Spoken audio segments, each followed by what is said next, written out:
G'day everyone. Proud to say Barkarati is brought to you by Radix Nutrition, makers of the most technically comprehensive nutrition products that have ever existed.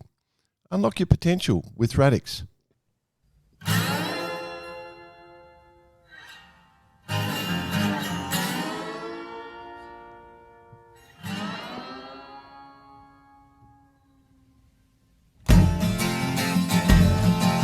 G'day listeners, welcome to Barkarati the Sailing Podcast. My name's Jordan Spencer and it's that time of the week where we get to hang out with some cool sailors, but of course I have to share the mic with my two idiot mates.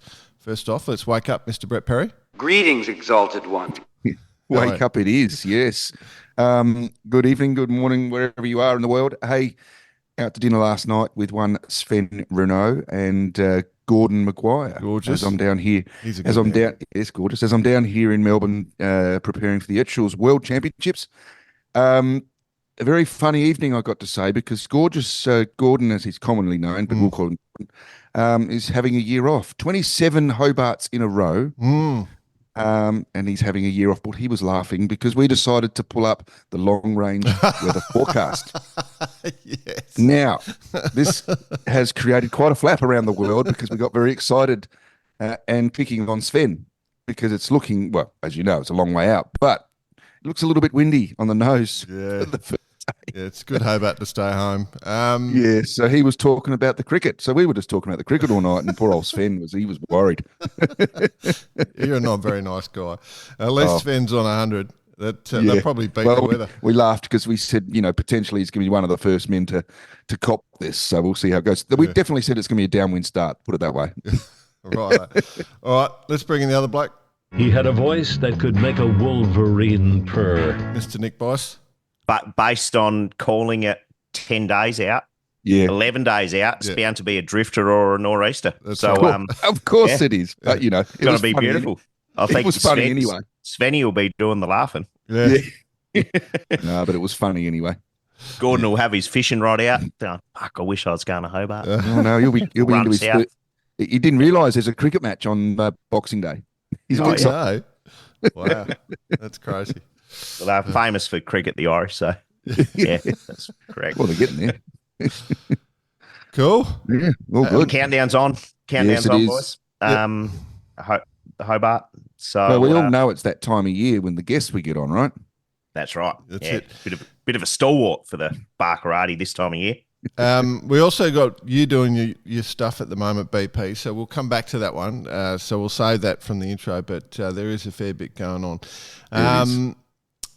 It's actually funny this year with the Hobart, because we've all been so wide into the Vendee, like the Cup. Yeah, and the Cup and the Olympics, and there's so much stuff, and the 1 metre worlds, and there's so much stuff that's been going on. Well, we talked about that too last night. And a few rainbows being launched. A few rainbows, yeah, there's so much stuff been going on. It wasn't until, Cabbage Tree Island that I really started to switch back into the Hobart thought process. And the Hobart thought process for us is can we stream on Facebook and YouTube at the same time? That's about as smart as we are. Like we don't actually know, and we haven't done anything to work that out. But we're going to do our, what do we do it twice daily updates? We haven't even worked that out. We for the Hobart, we've got BP in the team who is the man when it comes to predicting the overall results. So. I don't know if he's even thought about that yet, but we'll find out. But yeah, we're back. We're into the Hobart. And of course, one of the great things about focusing in on the Hobart, there are some pretty cool people hanging out in that fleet. And we like to get a couple of them on before the event. One of our favourites is our guest today. We do have to speak a little slow because he's a Kiwi. But mix our vowels up. But we do like chatting to this bloke. He's very honest, gives us all what he's thinking. I think if I had to go to sea with someone, I reckon he'd be one of the first blokes I'd want to go to sea with. So we're very happy to, once again, have the man that's on the wheel for Law Connect, Tony Mutter, making the decisions. Welcome back to Barkarati, my friend. Oh, thanks very much, guys, and very kind words there, Jordan. Oh, that's right. Except for the Kiwi jokes. Yeah, don't worry. but I've just a whole month of it, so of course. Fire away. Subconsciously, they just come out of Jordan's mouth without him even knowing it. Yeah, the old intro. She's a bit of a wander wheel. We never know what. Hey, Tone, before we start, I was caught up with a mate of mine the other night, Chris McLaughlin, Macca, and he was saying, I was listening to the podcast last year, just before Christmas, and he was going home on his Christmas break, and he leads a pretty big team at the CBA, and he was basically listening to what we were talking about, and you probably won't remember, but talking about the watch system and how it works, and you got to keep everyone active and keep everyone mind on the game and how it works. And he basically gave that same speech or the same thought process to his team that were left behind at work throughout the Christmas New Year period. So basically, you've inspired the CBA to make billions of dollars this year. So congratulations. Wow. There should be a check in the mail. Yeah, consultancy work, that's where it's at. Exactly. Without knowing it. Yeah. What's this? Hey, love, what's this check for? Yeah. I actually used to work with Macca in CBA for a little while in the same role, and he's a good man. Like, so that team will be well inspired, and CBA are pretty lucky to have a bloke like him working for him. So I wonder if they played the podcast for the staff. He's probably responsible for. It was on repeat. Profit. It was on repeat throughout Christmas, New Year For 3 weeks. Love it. Most listened podcast Never ever. seen least people in the office. Right. Okay. Oh, anyway. Right. Let's get on Enough the about going sailing. Obviously, it's that time of the year where Sydney to Hobart kicks off. Tone, you had a pretty good year last year. What should we focus on? You won the big boat, and then that finish into Hobart. That was that was as good a TV as it's ever gone on TV. Yeah, I mean, it was just a super special moment for us. Like, really hard. I mean, I'd still pinch myself if I ever watch it again. And I know Christian, the owner, he actually every now and then watches it. Actually, I think his wife said he watches it once a week. Did he repeat what he said? Oh, we did it on this shitter? Yeah, I mean, box. Yeah, he was more surprised than anyone, I reckon. Wow. It's incredible. Yeah. It's just incredible, like it turned into basically a match race, in the Derwent. In one, not a breeze. Yeah. Yeah, really good job there, and they just sort of knuckled down, and we just sailed the boat and like a dinghy and got stuck in. That was all the team, like all the crew work and all that. It was brilliant. They did a really good job. Yeah.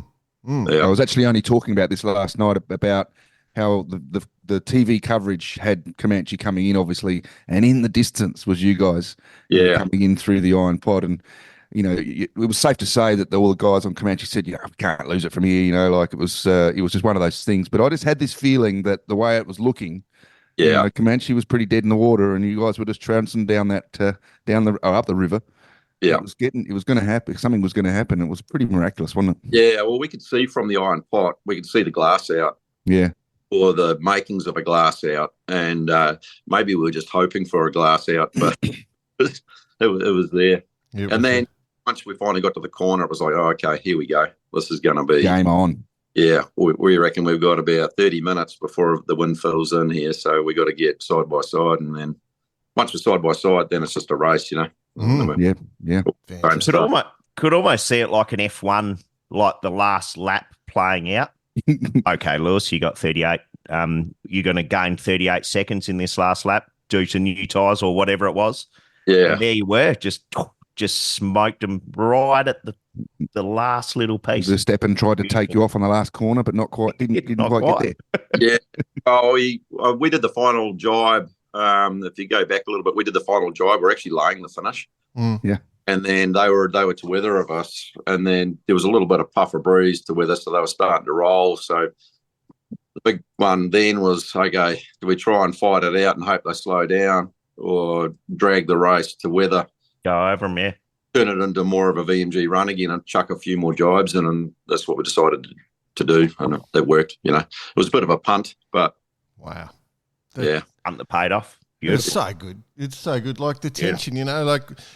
I people don't get it, the non-sailors don't get it. Like you got a couple of these gigantic boats rolling along at 3 or 4 knots and in no wind, and when I was in Dubai for Sail GP, I'm talking to the guests and you got to get them all fired up because there's no wind out there.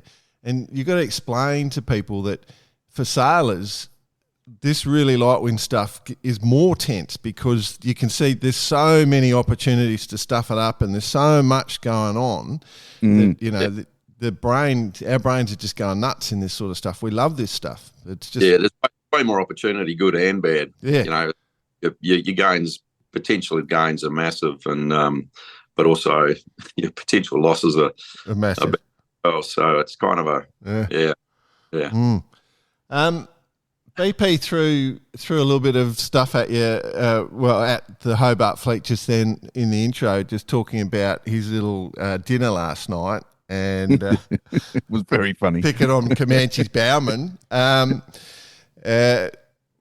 you looked at that forecast? Do you watch it from this far out, or you're not interested? We get a forecast every morning from Roger Badham, and also now, I use Vendee, and they've extended their forecast out to nearly 15 days. Yeah. So on the EC and the GFS, you can see what they're thinking, and at the moment they're thinking two kind of different things. So we definitely locked in on one of them last night. Was kind of a bit different. So yeah, I don't know. I mean, it's so far out, realistic. Well, Jordan is actually the expert, Tones, at this part of it. He actually calls it a month out. 3 months out, I was doing it. 3 months. I'm looking at midnight on the 26th. Yeah. EC 16. This is basically either the tacking point or the driving point. And EC southerly 16 knots. Ah, beautiful.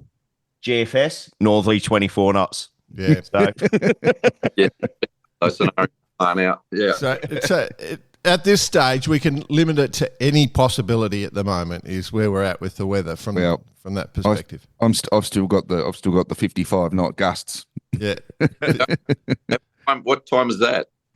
Oh, that was 26th, but it's just one of those photos that just created a bit of a giggle. The that was on predict wind. I think it was predict wind. But yeah.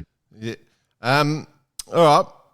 So one of the other things that I'm a little confused about. So it's the 79th edition of the Hobart. So yeah, I know, it's crazy, isn't it? We're all getting old. Remember the 50th? Yeah, I remember. That's not a good thing, is it? Gordon remembers the 3rd. Says on their website, it's quite interesting when you go to the Hobart website, it says 107 entries, and then literally the next line underneath there's 112 entries. So I'm just going to say there's around 100, I'm going to call it 112 entries for this event.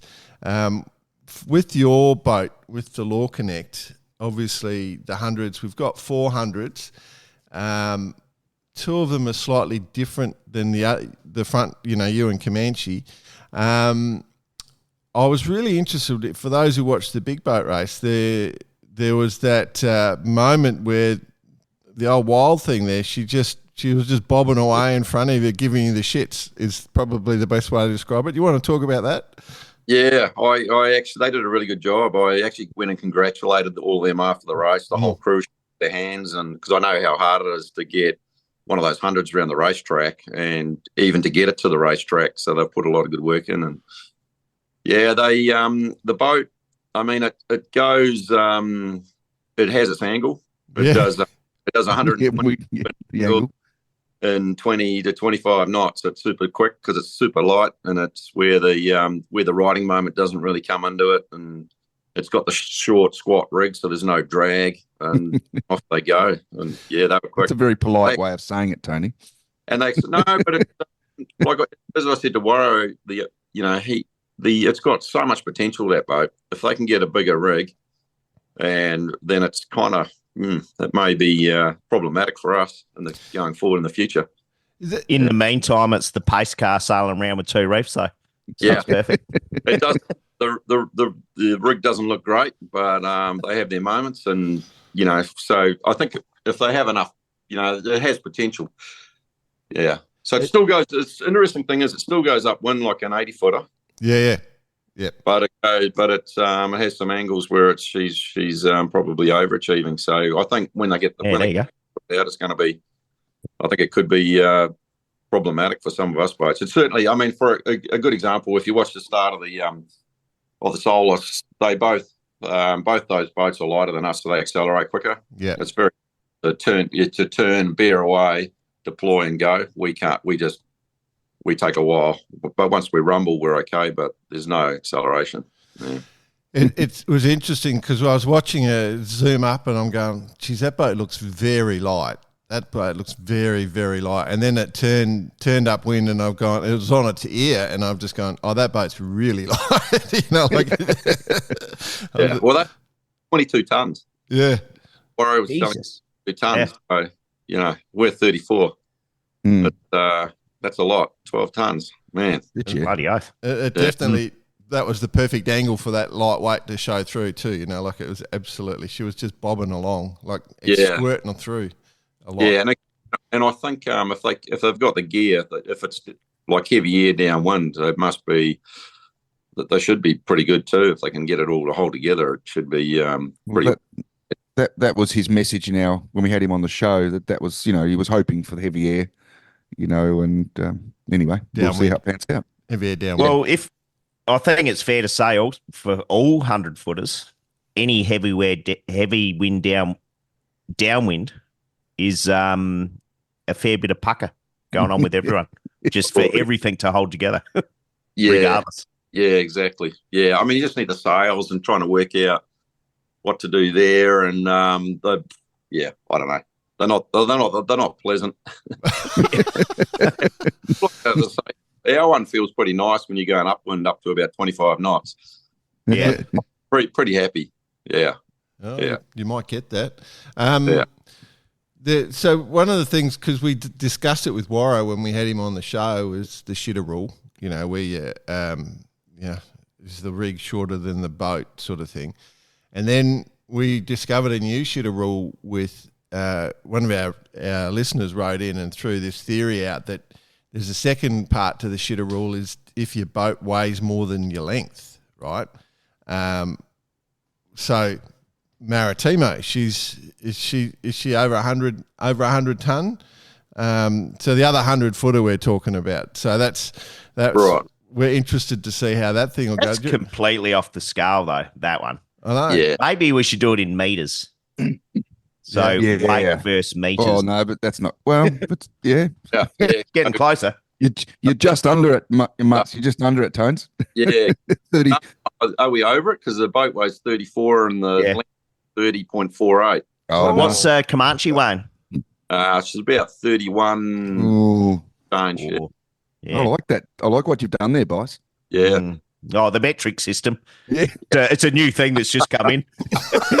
It'll take on, you reckon? It'll grab. Very similar. I think the French had a go at it years ago. Definitely not in favour in the States. I can tell you that, mate. No. You go into a shop to buy something, and there's little tables next to them, just in case someone asks for a millimetre. Yeah. I'm interested, from a leadership perspective, when it comes to putting a big boat campaign together, like the Law Connect campaign, and how do you go about selecting crew on a boat like that? Well, we kind of haven't this year because we're using simply the same, pretty much the same. Oh, I thought you were going to say it's AI, and you had AI crew the whole way. No, that's cheaper, I guess. But might talk back more. I don't know. No, I mean, this year we haven't changed, but essentially, like the crew that we ended up with, it worked out where we have we have 3 young guys. I think I talked about this last year. We have the 3 young guys from Australia, Lucas, Chapman, Goffey, and Charlie Wyatt, and they're our sort of young Aussie crew, and they're super good. And then I bring in some Spanish guys who are on the international circuit doing the bow. So we've got Netty, Vendee. It's just a laugh when you say it. Don't worry. Yeah. And then I've got my old mate Brad on the main and watch captain, and we got Nico and we just got the regular crew, and they're all super good. They all work together really well, and they're all on the same page, and it just works. You got to be harmonious. It's got to be friction free. It's got to be. We're all there for the same thing, get the job done. Because I bumped into Goffey and Charlie at the Ironwood Cafe just up the road from Woolwich. It was good to see them. And had a bit of a chat about it. They're all excited again, so it's good. Yeah, good young guys. We're trying to give them a bit more responsibility as the years go on, and they're doing a super good job. So, what Nico's your tactician? Is that what role he's filling, or what's he? Yeah, so he does tactics, and then obviously super good helmsman as well. Yeah. We've got so many good guys on the helm. So we got Nico, myself, Brad Jackson, young Simbad is really good. Goffey, Lucas, and Charlie. Yeah, right. Yeah, and I bet you all of those guys are better than most of the guys on the other boats. So, in their own right. Yeah. So, no, it's a good crew. Just going back to the AI comment, imagine AI creates the perfect bowman. Oh, it's basically Netty, and AI has scrolled through. Hey, what was their name? Basically, AI has scrolled through the podcast that we did with him, and it's a swearing Netty, of course. Yeah, it's got to be swearing. You're fucking away. But he slowed down his speech just slightly. Yeah. Maybe. He's normally he's been pretty good this year. He's he's not. He's in number 2 position this year because we got Carlos as number 1. Oh yeah, yeah. So it's always been a bit of an ongoing thing. So last year Netty was on Comanche and we had Carlos on our bow, and Carlos was in the pub at the end of the last one, going up to Netty with his finger up. So I'm number 1. So I've sort of jokingly been calling them number 1 and number 2. Netty, 2. He's got his number 1 stripes back. Yeah. Love it. Just for the listener, there's all this banter about AI. Obviously, Law Connect is an application that a lot of law firms use, and they've upgraded it a bit and thrown AI into the whole stream. So it's a product that's out there, and Christian, one of his products, and so it just led pre-discussion into this whole banter about AI, and I suspect that it's going to get worse. So if you're wondering why we keep going AI, it's because of the upgrades that Law Connect have been doing. So I just had a funny thought, Jay, that the lawyers get on to do their search and they get Netty. No, they get. Do you want to speak to someone? His name is Netty, and he's responding with some law advice. The face of legal advice. Only the way Netty can. Yeah. But it's fucking fucked. It is funny. It's a lot of funny. Right. So and so you mentioned before with your 100 the if it was upwind, you're probably going to be happiest. Is that right? Oh, to it. I mean, we're upwind. We're probably pretty similar to Comanche. Yeah. We still need a some other opportunity somewhere at some point to jump ahead. But upwind, we're going all right, and we're pretty similar, like boat for boat.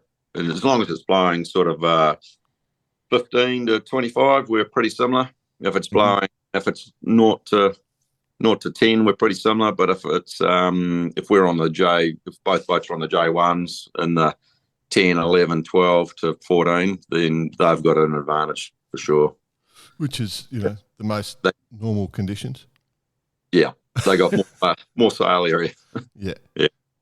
It's painful, but it's kind of, for me, it's kind of quite good too, because I was one of the guys when we're doing that boat Comanche, just like making sure that the boat has to be powered up properly in 10 knots with a J1 jib.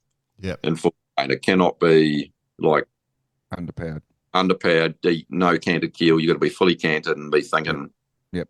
you're either ballasting or thinking about it. Yeah. Bit of a theory of mine also. You want to be depowering. It's easy to depower than power up. Exactly. Yeah. And it's there's so many boats out there that is the complete opposite. So they're all wrong. Yeah. That's it. They're all Basically. wrong, and we're right, Tones. Right. Yeah. Exactly. Yeah. Well, it's true. I mean, you look at Comanche, and it is a weapon of a boat. We know that, and it definitely provides some pretty good views on the harbour the other day. Oh, for sure. Yeah, I'm sick of looking at it. But anyway. Well, bet you are. Not far off, though, the other day, Tone. No, not far off. Just going back to the prep, if you want to step us through that a bit. You finished up with the big boat the other day, and you're less than a minute behind? Yeah. I mean, we pushed it pretty hard. We, as you know, we got off the start line and we don't accelerate. So when we turn and go, we don't accelerate as quick as the other boats. So we got a little bit chicken winged up there, and but upwind we get the jump. There's a few nuances around the harbour. If you can place the boat in exactly the right spot, you can get some good little lifts. Coming back up towards Shark Island there. We got pretty close. They had to tack back and come across and get us, and I kept looking at the navigator saying, "Mate, tell me, Louis, tell me we're going to run out of water and I can call water and we've all both got a tack." Yeah.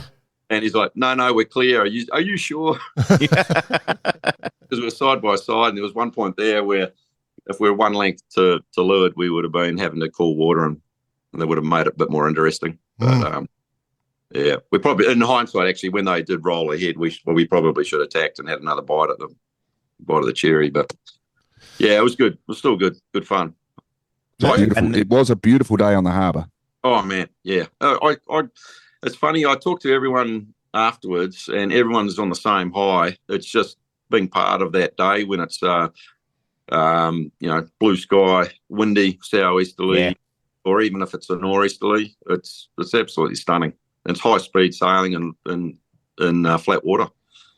It is quite amazing, like how quickly those boats are ripping up and down the harbour, like it is just blows your mind how quickly the 2 full laps of the harbour and, what was it? Comanche was saying on the start line, James Mayer was saying on the start line, they hit it at doing 28 knots or something. So, wow. It's not bad, is it? No, I think we did 26 or 27 as well after the last rounding on Shark. So, yeah, I wouldn't be surprised. 28 would be easy. Yeah, I mean, the other thing is, I think we're definitely sailing the boats way better. Because in the old days, that's visual. Yeah, you never would have even contemplated, half the manoeuvres that we do. And now it's like whatever, we just do it, literally sailing these boats like 50-footers 10 years ago in regards to, decisions about hoisting zeros or not. It's like, no, we're just doing it. It's like it's normal. Does that concern you? Normal behaviour.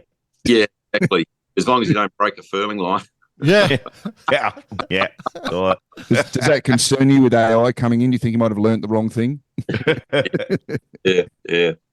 But I was just going to say, like everything is furled up on those things. And so, I mean, you must go through the furling line something wicked, or you must just have furling lines laying all over the deck everywhere, like it must, it's... Yeah, it's actually a bit annoying. It's quite a bit of spaghetti. Yeah.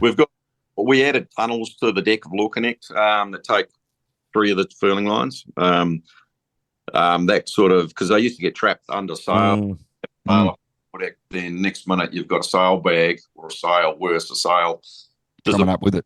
Getting burnt through with a furling line because there's smoke coming off those things, and it's brutal on the gear. Yeah. I just try to imagine the amount of it, because without that whole sort of furling setup, like this, the crew handling and that trying to do all the things you do, like it's just completely different, and I'm intrigued because, when we were just joking at the start there, like it's nearly the 80th Hobart, 50 years, the 50th. we weren't doing so much of this asymmetric stuff, and everyone was driving poles and dip pole driving and had all sorts of shit going on, and how things have moved. I'm wondering what it'll be in 30 years. What you guys boats will look like. I just can't even think about it at the moment. Well, in 30 years, I won't be there, thankfully. Totally toes up with his cows in the paddock. Let's have dimmer access. Yeah. You'll be firing the cannon, Tone. Yeah, maybe. I don't know. No, I doubt it. No, hopefully not. I think it'll be foils. Yeah, of course. It has to go that way, doesn't it? Yeah, I think so. And I think in that way it'll make it easier in some respects because there'll be less sales and less people. If it's not ground effect, AI. Yeah, there could be a lot more. That'll be flying you anyway. But it's fair to say though, the equipment now these days, like the furlers themselves, the actual rope or lines, the sails, nothing really breaks. Like if you're replacing it on a basis, says with a laugh. But at some point, there's always going to be the weakest link to the chain, right? And that's where the pucker comes in. It's like, fuck, what's the weakest part of the chain right now? Yeah, if we need to do something like on a dime here. Yeah, well, I mean, I guess I think we're pretty confident with all our equipment. The weakest link in the chain is probably the people. Yeah, making a bad decision. And that's, but because it's not all, we're not always replicating the same maneuver all the time. So quite often you have to kind of think on the fly and sort of adapt. So that's where I think we're quite strong in that respect when we just can deal with stuff. Well, continuity as well with crew helps that. Yeah, and we kind of know, and if you know how your person next to you thinks and how they're going to react to a certain situation as well, it makes it easy. We're pretty quiet as a crew. We don't make a lot of noise when we're doing stuff and just sort of get on with it. But yeah, the equipment, it's it has and it hasn't changed. I mean, Comanche, that boat was made in 2014. Our boat was made in 2008, I think it was, and the Comanche way of sailing, everyone else has morphed into that. So we've all morphed into 2014 style. So I mean, the sails aren't that dramatically different. So so in that respect, I think we're almost stagnant in some ways without the adaptation of foils, but we're pushing the gear harder than we ever have. So we're probably, we're sailing the boats better. That's a good way of describing it. For sure. Yeah. Gear-wise, we're kind of stagnant, but we're just pushing the gear that we have harder. Yeah. I guess it's more the usability, pushing it harder, working out, exactly what angles you can do certain things at. Exactly. That's kind of any time you step outside of those little parameters, that's when it goes bad. Yeah. And I mean, I just put it in perspective, I would be more than happy doing that race like that, the Solus Big Boat Race, which is around the Cairns for an hour, 2 laps with 15 with our 15 crew. Our 15 pros, we could easily throw that 100 round. Yeah. And that's unheard of in the old days. That would be. On the old days, we'd stack the rail with fucking 28 people on that thing. Exactly. And pull things down and all that. But now with furlers, we 15 crew, we could easily whip that thing around the racetrack. We would have been. So, so we had the corporate guests on, and Christian and Rachel and Indy, the son, and as well. And so and a one media person as well. So, yeah. Last year, you were against the Comanche when she was under the leadership of Herman Winning. This year, you're under Comanche's being run by James Mayo and Matt Allen. It's their project. Both super professional sailors with a good history of winning.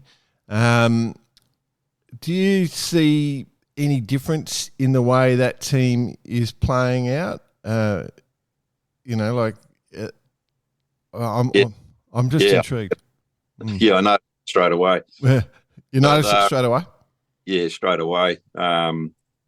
They are certainly more professional, and they're going, they're making smarter decisions and sailing faster. But that's not to say that the same team that raced last year wouldn't have made the same changes. I think, every team evolves, and they've got a nucleus of guys from the old team in the new team. So I don't know whether it's management or just a conscious decision to improve. So, and they have, and they are. So, yeah, good for them, bad for us. Yeah. Yeah, bad for you. That's right. Unless James, James comes, half the team's coming in hot from the Etchell pre-worlds. Maybe they set that they put the wrong gear up, or they start going upwind at 32 degrees. 19 degrees downwind. Put the VMG runner up. Whoops. No, I think. Well, I was actually lucky enough to sail with James Mayo earlier this year. We sailed on Neville Crichton's Rainbow. On the Rainbow, yeah. Yeah, Barcelona, and that sort of J-boat exhibition thing. And so I got to experience him firsthand. He's a really nice bloke. He is. About the 100. Get a bit of pre-Hobart banter going? No, it was... He asked me a lot of questions. I wish I hadn't talked so much now. But, he's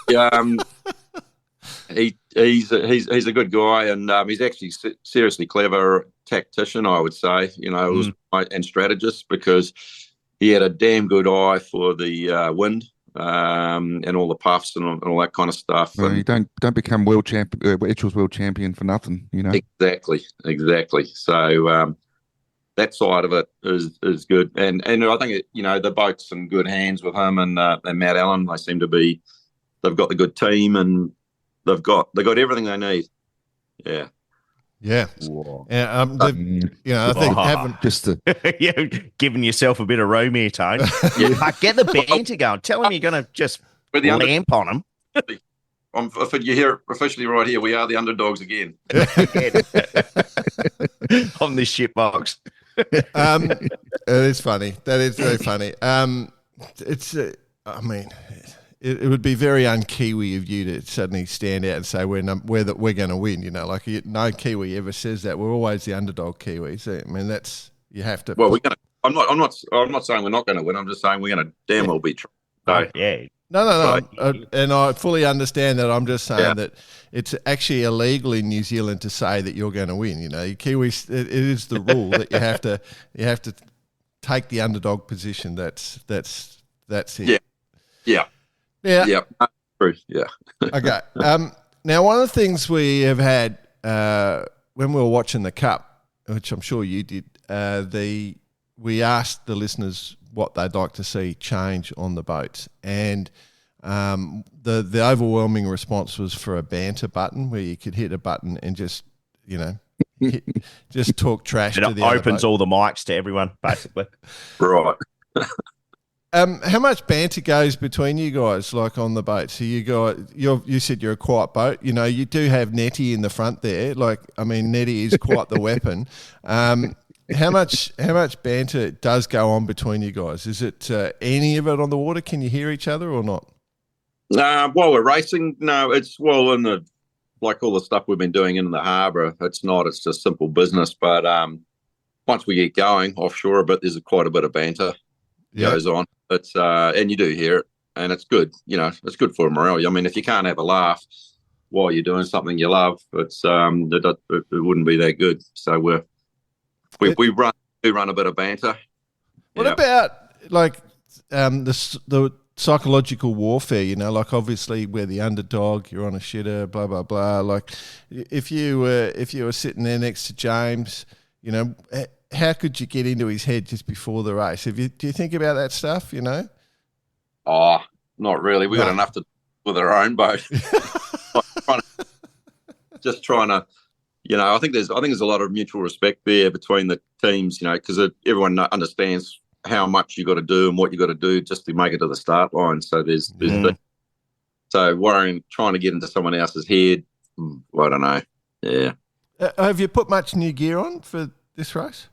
Yeah, we've got some new sails. Yeah. So new J0 fractional, J1, J2, J3, and a new great big masted zero tight luff sail. We've been testing that against the A2.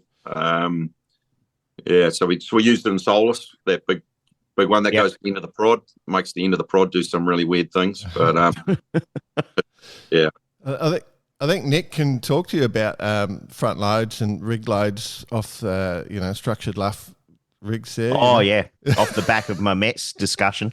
Yeah, right. Absolutely. I'll send you the paper, Tone. Yeah, mate. Duffy and Moose would really enjoy the in-depth, professional analysis that I gave it all. Okay, very good. No, I just baffled him with bullshit and got out of there with a clean sheet. Yeah, but perfect. Does that mean you're obviously going to take a soft sail with you? But has that changed your inventory a little bit or not really? Yeah, when I say A2, if you're referring to that as a soft sail, I mean it's not really a soft sail. That's got a cable. That's a furling, top-down furling sail. Yeah, sure. It has the it's a Doyle one, so it has the Spanish windlass is the first meter of the cable. Yeah. And we unwind, once we deploy it, we unwind that Spanish windlass so the cable goes loose. Yeah. And then you back up so it flies positive. It goes forward about 1.5 meters. And the boat gains about a knot. Wow. Right there off the. So that's we roll that. And it's bloody hard to beat. And that's what we've been trying to do with this other tight luff sail, which works 100% of the time. If your furling line stays together, it'll furl up 100% of the time. There's always that one where you may have in the last furl trapped. You've got what the Spanish guys call a caramel. Caramel. Trapped a bit of cloth the wrong way, a bit of excess cloth on the luff. Get sucked in the wrong way. Yeah. Yeah, and then you're left there with a half unfurled sail flapping, and you're rolling in and rolling out, trying to untrap and work out which way the fold's going. So easier in the daylight, not so good in the dark. But so there's some there's differences in that respect with the sails. So, but we're pretty happy with the new gear. The new experimental one is super quick downwind and under 13, way quicker than what we have been in the past. Yeah, right. Good. But slower in 18 in seaway, but dead flat water, like in Solus Big Boat Day, they're like identical. Yeah, right. You couldn't different sails going downwind, like all the data's the same. That's like friggin' they could be the same sail. Yeah, right. Totally weird. So offshore, but it's an offshore race, so we'll pick one of those, or we may take both. Yeah. I find this stuff interesting because, like when you build out your matrix of all your sails and work out what, this condition, we're going to have this set up, and then the technology changes or a design change, and that comes in and sort of just reboots that whole matrix, and I reckon you must have seen that quite a few times, on boats like this, where you've been working on the boat for a while and a little change in that whole matrix and what you stick up absolutely changes. Yeah, the problem is if you it's kind of a problem where you develop something and it's a success, it changes everything around it. Yeah, right. So all the sails either side of it, and then it may cancel out everything.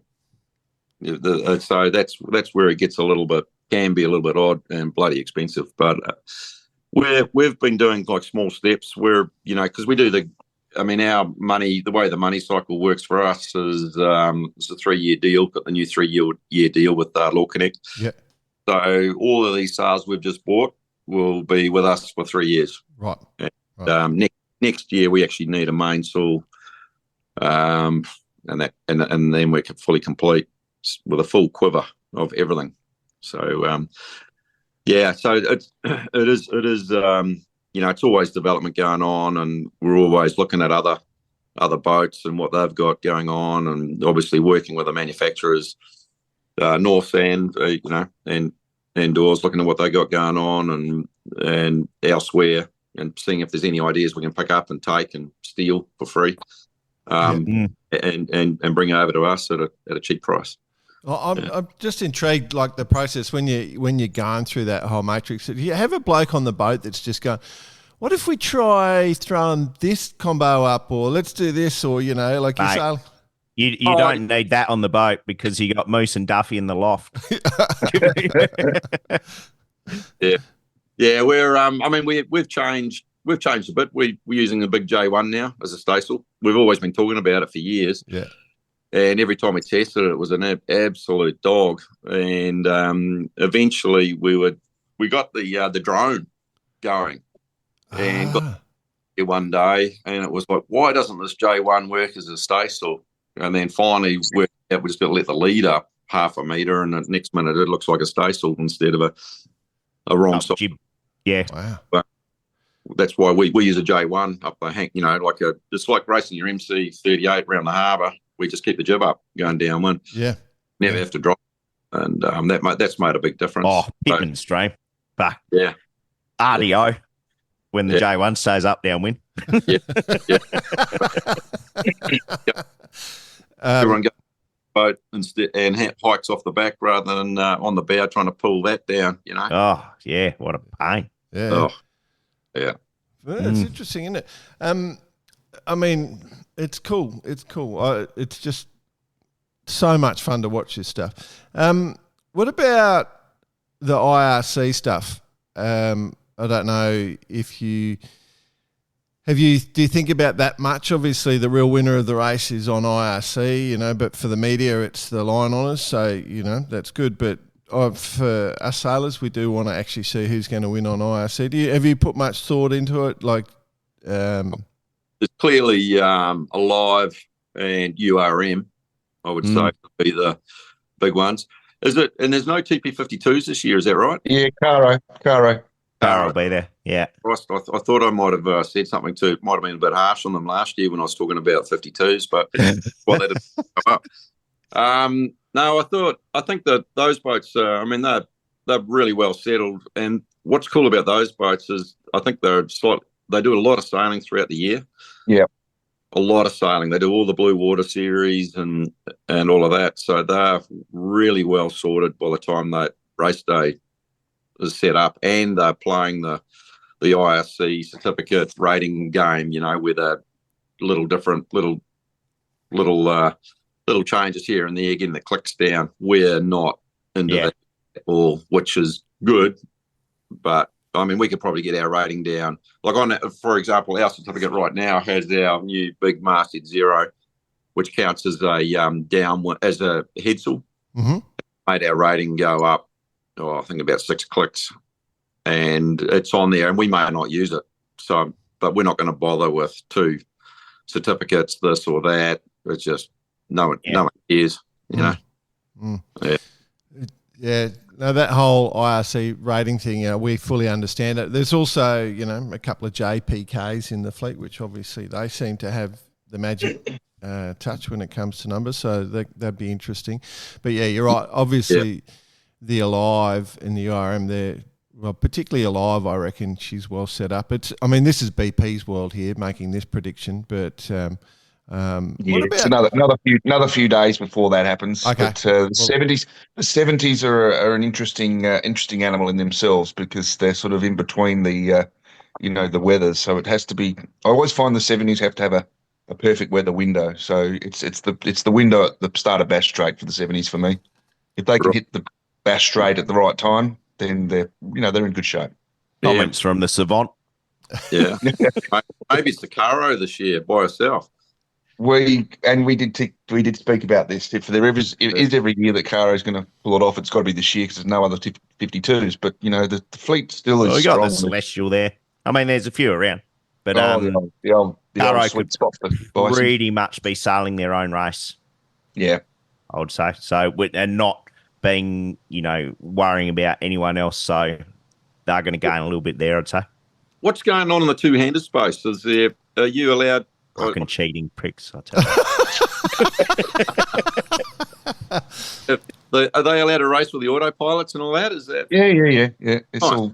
All right. Yeah, no, it's all been swept under the bridge and finally accepted and realised that an autopilot's not going to win you a Hobart. Right. So there's 23 double-handed entries for this year. Will we ever see you doing it double-handed, Tone? No. You and Brad, mate. Last time, and I said no. Yeah, no, I got to keep asking. Yeah. No. I could throw you a 30-footer, mate. That would be a bit of a change. That would be good. That would be a lot of fun. All right, there's also 3 all-female teams. Does anybody know what the trophy's called if you for the first all-female team to win for the Hobart on IRC? Oh, I know you do. Of course, that's a negative. No. This could go either way. Jesus, Jordan. This is You not be a careful, my joke. friend. This is genuine. This is genuine. I can go to the website. No, it's hotly contested this year. So I cannot remember the name of it, but I do know that it's hotly contested. They're definitely lining up for it. Okay. The fastest boat on corrected time with an all-female crew in IRC overall division is the Barbarian Trophy. There you go.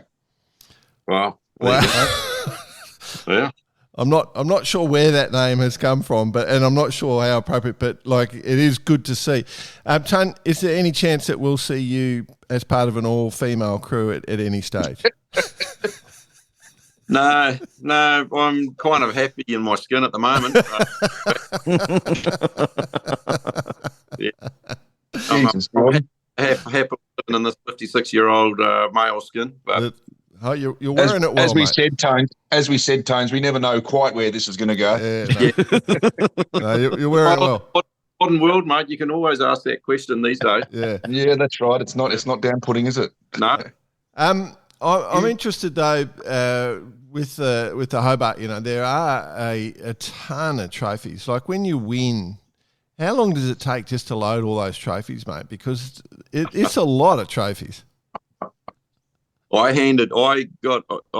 received all the trophies. I think I had about 2 or 3 cannons in my hand.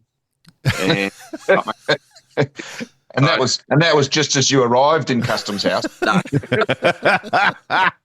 We hand them off and they fit it all into one bag, including the Rolex, and I happily signed off on that and left that to someone else. It was perfect. Yeah, I did not want the responsibility. Yeah. Yeah, no. Yeah. Just on that. Like, Jesus, someone take this off me quickly. Yeah. I'll leave it in a restaurant or something. Yeah. Has anyone got a wick and some gunpowder around here? Just on that, Tones. Obviously we do this race to win, do our best of a possible result. How was the celebrations? You know, amongst yourselves, not so much in public, but amongst yourselves last year. It must have been pretty special. Yeah, it was. I mean, you know, the Customs House is always a special place. Yeah. It wasn't our biggest year on the barbell. I can't remember what the number was, but I think it was about 6 or 7 grand across the bar for our group. So I think our record's about 9.5. So, but that was one of the early years when we had some true professionals in the consumables. They were pretty good at it. Yeah. Espresso Martini.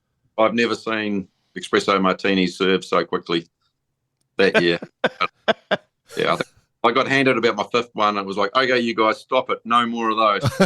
Yeah, they're pouring them into the kegs as we speak, ready to pull them. No worries. Yeah. Yeah. If you were not going on the 100, right? Yep. What boat would you like to go down on? Like just personal 150. Oh, the Swan 120. The Qantas flight 653 or whatever it is. Yeah, I don't know, mate. It's I think if I wasn't going down on the 100, I just wouldn't do it. Right. Yeah. I don't think you can go backwards, mate. I mean, it's all of our goal when we start the race to get to 50 plus, and then you get the opportunity to go down on something smaller. It's a no, thanks. Yeah, although I mean the two-handed. I mean, tell me about the two-handed boats, Brett. They must be reasonably comfortable. You got a bunk. At least you can lay in a bunk. Well, not necessarily a bunk. It's just like yours. Well, mine in particular. But I mean the two-handed sort of thing has got the approach of a bit more adventurous.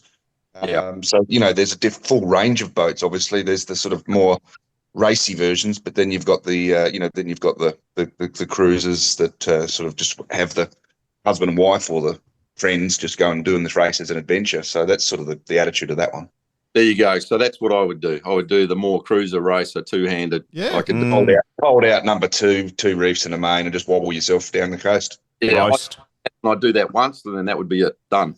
Signed off. Stop I a can green see cake. you Stop a at green the end cake, of the mate. 3-year cycle, Tone, when it's like, fuck, we haven't got much coin left here. All right, Brad Jackson and I, here we go, two-handed. Christian, we've got a deal for you. Yeah. SNS 34. SNS 34. Right now, it'd be a solid no from Brad, Yeah. and from me, and a solid no from Christian, I'd imagine. Yeah. The Law Connect SNS 34. Yeah. Oh. Well, we've got MC38s. We've got the corporate MC38s and 2 Kerr 37s or something parked up the river there. So we're okay. Yeah, cool. one of those. The Kerr 37 will probably be all right. It's got a wheel. Well, there you go. Totally Not much of a difference for your AI, mate. He would have learned everything from the Law Connect 100. He'd get on the wheel of a 37. Yeah. Those 1180s, was that what you're talking about? They sound like they might be maybe the other guy. They've got JP. They're in a sweet spot. There's a thing, I think it's called a JPK 45 or something, which is more of a cruiser style, but it's all set up. Everything's triple headed. You've got proper shelter. You've got even your primary winches are inboard, so it all turns in, and so you're not even going to ever get wet. So what you just said that you'd like to do is probably exactly the same as me, Tone. The I reckon double hander and something that's more cruisy orientated like that. And I reckon that JPK 45, that was the one that was appealing to me out of the fleet. So yeah.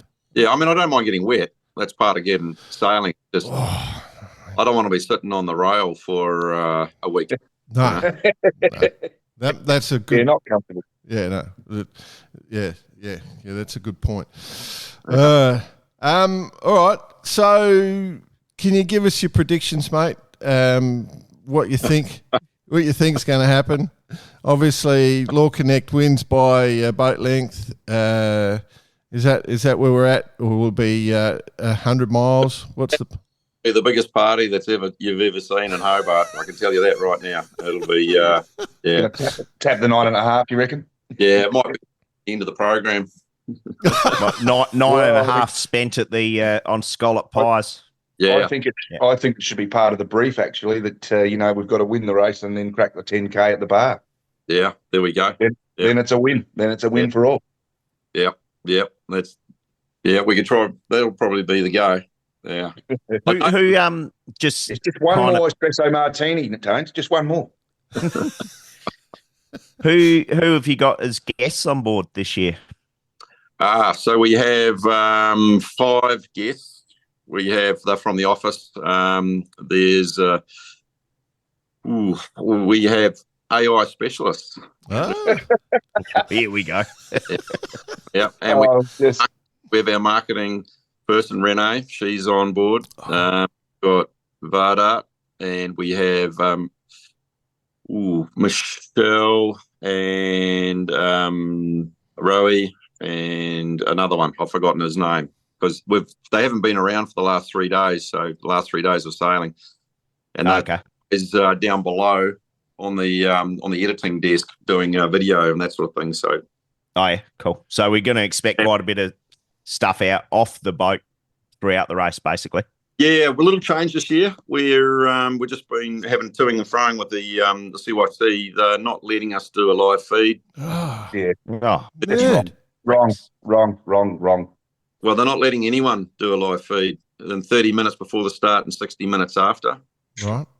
But they've signed a deal with Channel 9, and Channel 9's happy for us to do our regular feed off the boat and share with them all that stuff because they're crying out for content. So it's been a little odd. First, they sort of told us that we were in breach last year, but we actually have the email from them saying with their blessing. So they would have forgotten that. And so it's been a little bit weird, but I know they've got a lot on and they've had a bit of stress with losing Channel 7. So we'll probably be, we'll certainly be not broadcasting if that's what they don't want us to do in the third for the 90 minutes. Yeah. But what's weird is if anyone, which is sad, I think, if anyone Facebooks or anything in that 90 minutes, you're out of the race. Oh, Yeah, wow. Yeah, which is ridiculous, because then you got like Wild Thing as well. They're trying to do the social media thing a little bit, and there'll be a lot of other people, just wanting to do. What are you people doing? want to see it. People want to see this stuff. Yeah, I know. know. It's commercial agreements, mate. They're Channel 9. Yeah, I know, but that's really disappointing me because I didn't know that. Channel 9 doesn't care about someone's Facebook page. No. They've already said that, and they didn't care about us doing our thing because it does. In reality, it's not in competition with them as long as they get access to the content. And the other thing, the yacht club has any content that you send off your boat, you have to give it to the yacht club by January the 6th for their them part of the rule. Oh. That's perfectly fine. I got no problem with that. That's great. We'd love to share. I mean, the more we share, the better. Yeah. Right? The more content. Let's be honest, Tone. Is that why you didn't get Barkarati on board to broadcast from on board during the race? Because you're a little concerned about where we might go? No, there is a total media ban. total Barkarati ban. It's to talk them into a total ban, but anyway.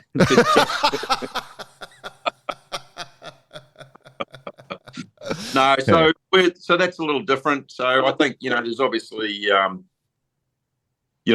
understand it from their point of view too, because they've obviously been they've had their backs against the wall. They lost Channel 7, had to redo a new deal, but it's kind of it's a hard one. I'm with Brett where everyone should, if you want to build the race, the world revolves around social media and any story is a good story.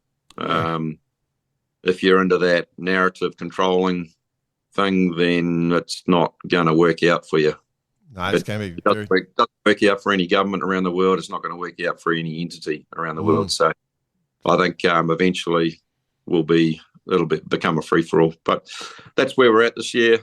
So the viewers may lose a little bit of content because the other problem is I don't think there's any helicopters up and there's no jump at the back of the boat and all that kind of thing. So it's changed. So that's why we were super keen on trying to share the content, but we'll probably still do it. I just got to let that's the business decision for our guys, our media guys to make. Yeah, sure. So it's disappointing, but I can see it from all views, I guess. Well, you're being diplomatic, so that's fine. We'll let you off on that one. That is a little bit disappointing. But the point is, outside of those time zones, you guys will be putting content up because you're allowed to. So if the people, we'll put the content up. We'll have the drone. We've got Dylan with us, so we'll have the drone up. Oh, the great man. Stuff, and we can live feed from the drone. Yeah. So that's where we're at, and it works really well. Dylan Clark, is that who you say? Yeah. So are you worried that Dylan and Nico will be just sitting at the back of the boat talking 5-0s all day? Man, the talk of 5-0s, there's been 505 equipment laying around the base all week. And that's all they talk. Charlie Wyatt is starting with Nico. With Nico, and there's the talk, and they're standing in the lounge of the crew house the other day talking about micro blocks, and it was like, Jesus, you guys, micro block wouldn't even get on a pipe trot on Law Connect. Blocks, and they're saying, the really small ones. That was the conversation. Yeah, the really small ones. And I burst out laughing while they're doing that. Don't even have them on the bunk. No. Yeah, and they're just put in by wood screws, like it's just the loads are different. Anyway, it's funny, I haven't even seen a 505 with my own eyes. I've seen photos of them. I've watched video of them racing. I've never actually seen one or touched one. We don't have them here in New Zealand. So that explains a lot. Yeah. Well, you can just ask Jordan. Here's the extended version of the podcast. Here you're going to get about a stern complete coverage. All I know, they have lots of little micro blocks and a lot of rope. A lot of rope. Yeah. Rope holding everything. You're worried about a bloody furling on. Yeah, look at a 5-0. Well, I'll be doing some media for the 5-0 Worlds for you, Tone, and I'll actually do a full run over of the boat so you can get your head across it. All right. I'd love you send me the link, mate. I'd love to watch that. Where they got drone Wow. action. Did you I'll catch up do on- the filming, catch up on Tone. the- But you might see a few rainbows out sailing while Jordan's the just background. boring the shit out of us all. And they do rabbit starts. Yeah. Wow. That's Yeah, cool. and your little mate Nico there, if he's not out of the pin first, 100% of the time I'll be surprised. Like, he just loves going out early, but it's not quite how you do it. But he's so fast on these little things that Right. he's got his tactics are very easy at the start for Nico. Just and if Out in everyone, front, increase your lead. yeah, that's It's not bad. It's everyone's tactic, isn't it? Yeah. he's a good sailor, that boy, I tell you. Cool. Well, all right. Well, we're well over time, which is great. We love it. You know what we have to ask before we let you go, my friend? The Vendee. Anything you've been watching on the Vendee that jumps out at you? I think the first thing that I noticed when they're going down the Atlantic is how many boats were on the post, which is unusual, right? Great. So, and they were all quick. There was probably 6 or 7 that were super quick, and they were all doing pretty well. And then it took a while for when it really got tough for Charlie to sort of wiggle his way out. And it was not just so much tough in the conditions, but also he was super good getting out the Atlantic, the South Atlantic, from that weather system that's always, it goes from Brazil all the way, most 2/3 of the way across the Atlantic. He managed to hook into that and placed the boat like millimetre perfect. It felt like millimetre perfect because I'm just looking at a screen like super small, but on the water, it was like millimetre perfect. And where he could just set it up, he knew his angles, he has all his polars, and he did it way better than anyone else. And then some of the decisions, when it first got gnarly in the down south by the ice gate there, he threw it into the big stuff, into the big. Yeah, he was aggressive, super aggressive, wasn't he? Super aggressive, and then the other guys went north, which is probably the smarter, safer option, but as we know, way more distance to sail. And I'm wondering now if he's paying for a little bit of that. He might have a little bit of a damage somewhere, but Damage. yeah, and where you are now, there's nowhere to stop to fix it, so you kind of got He's gone past the brisket. Yeah, they're brisket. Just heading in for a hanging now. Yeah. At Tones' house. So I think what's his lead down to 200 miles? And it was 160 or something at the moment.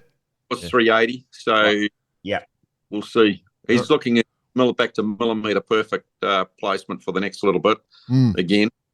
So maybe he's going to try and stretch. And the big one is if he gets one weather system ahead, then then he'll launch. He'll be 600. Yeah. When you got 600 going to the Horn, that's a nice place to be because you can back pedal right off. You can just bang along at 18 knots, comfortable 18 knots, and comfortable 18 knots on a more bang, correct term. Yeah, which is about the speed of a fully crewed Volvo boat back in the day, average. Exactly. It's amazing. Do you have when you go on board those things, obviously one of the jokes is all the alarms that you hear, do you run alarms on the 100? Only on the locks. On the locks, right. Yep. On the lock. That'd be a good Barcarati one to have, wouldn't it? Yeah. Hey? Yeah. Barcarati voice comes on. Bitey or on the lock. On the lock. Yeah, I heard the alarm, you dickhead. Jordan gives a technical spec of the lock connection. Yeah, no alarms. We just get the bang. If it breaks, there's just a loud bang. Right. So, Did the alarm go off? Oh, fuck, we broke it. Yeah. Broke the alarm.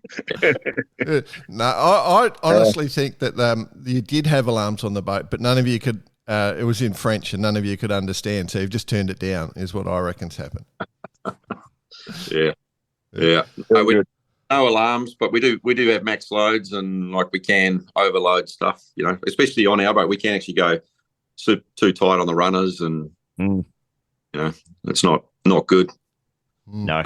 done good when you turn around and you're like, oh, fuck, we got 25 tonne on there. So, it shouldn't be that. Yeah. That's good. Yeah. But it's a little bit older, so it just stretches a bit more. Yeah. becomes a 96-footer. Longitudinals open up a little. Weren't they meant to be parallel? Yeah. Guys can't lift their bunks anymore. They're jammed against the Why is he curled up in his bunk? Oh, not by choice. Yeah. This could just keep going and going and going. I'll tell you.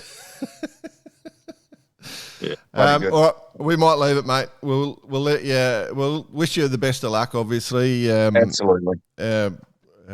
Now, of course, you got the reverse curse in your pocket, so you should be able to go in with plenty of confidence into the race. So have a good one. If that 50 knotter on the nose comes through that BP was bantering about at the start, my sympathies. But otherwise, have a grand old time. Oh, thanks very much, fellas. Love talking to you all. Yeah. Good on you, mate. Yeah. Have an annual discussion. Yeah. The annual. Yeah. The annual. Have a Best good of luck on Boxing Day, Tone. Absolutely, Keep close eye on it, mate. Yep. Thanks, fellas. Merry Christmas to everyone. Yeah. Yep. Cheers, mate. Same. Yeah. See you, mate. Cheers, boys.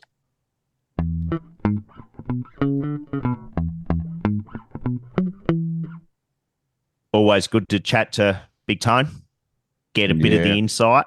As you said at the last bit there, Jordan, he's now got the reverse curse in his pocket. But we've still got one recording to go. Forgot about that. Well, and we get two people with the reverse curse. There is a special guest lined up for next week, which we cannot wait for. Hey? Yep. No, that's very exciting. Interesting. Yeah. So, I wonder, boys, is the decider on who has the Radix on board then? Like, is that the... Yeah. That, I don't know what's going on with that this year. I don't know, but I'm pretty sure that they'll be all lining up and having it. Yeah. Well, there's obviously because it's got all the breakfasts, all the meals, the protein powders. You can jump on board. I'm just going through a bit. Word has it, men, that the Radix is so good even after the race when they're heading into Customs House for their espresso martinis. They sometimes ask for a cup of hot water. Yeah. Oh, that's interesting. That might just tip them over the not $10,000 bar bill. Yeah, I love it. I was just looking at the whey protein, the DS complex that they do with their advanced protein, providing a complete amino acid profile with exceptionally high digestibility. Which exceptional. Just off the top of your head. Off the charts. Even a plant protein for those who are looking to go down that pathway. So, yeah, if you go down to Radix, just jump on Radix Nutrition, the website, use Barkarati as your discount code, get a discount on us and enjoy. We know that the winning teams are loading up. There has been teams loading up on Radix ahead of the Hobart, so good luck to everyone. Other news, boys. Let's just rip straight into the first one. The actual pre-worlds are on, so BP, let's let me guess, without looking at the results, it's the Christmas regatta. You're racing pre-Christmas regatta, so the pre-worlds are on just after New Year's. Of course, you're in the pre-Christmas regatta, right as we're speaking. Bicey, where do you reckon that they would be placed overall on the 100% sixth position. We laugh about it every day. Doesn't matter what we do. Well, where are you, BP? You've got another day of racing ahead of you. Where are you placed? Mate, and you've got sixth, sewn up. You got it in the back pocket. So we've sewn sixth up. We've You're really on pushed. Seventh is on 27. Mate, you've got it sewn up. Yeah, you've done well. We're good. We get another race today and we get 2 drops, so that's going to make it interesting. Oh, okay. Because we're carrying a number 1. We got a bullet yesterday, so very exciting. Very cool. Very cool. I think first is out of reach. If I was honest with you. Nice. Yeah, well, dropping 2 seconds is a bit hard to match. Yeah. They're going quite well. I'll tell you what, I got to say, the fleet, this is my first time back. Here we go. Pretty well for 2 years. 5's Jordan Etchells. No. Old 11. Here we go. I've got to say, there's some new guns in this fleet, and it's going to be tough, especially when the internationals get here. So it's going to be an exciting World Championships.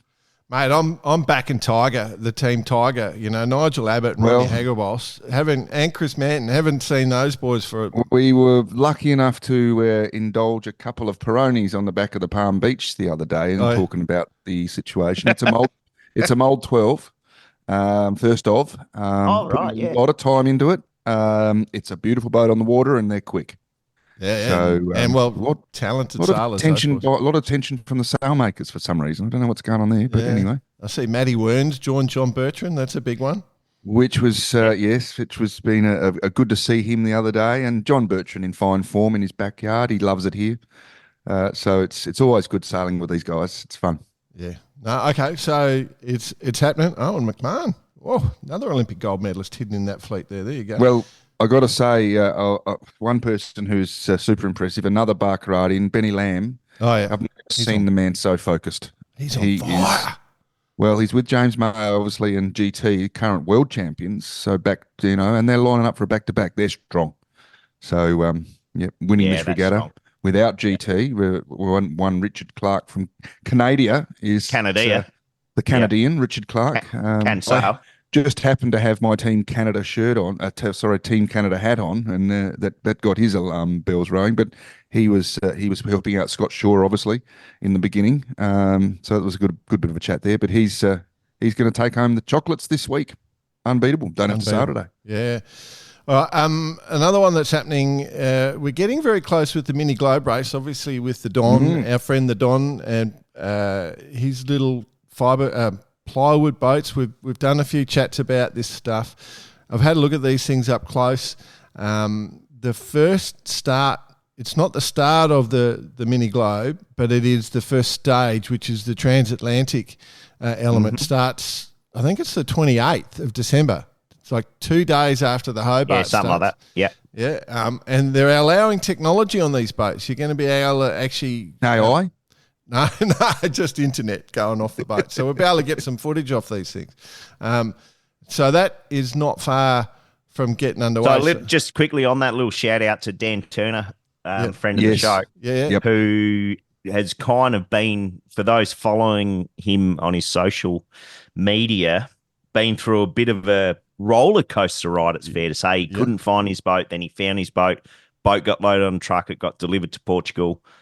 Ready for the start, but he did a bit of media here in Oz, and he's on Sunrise, is it Channel 9 or whatever 7?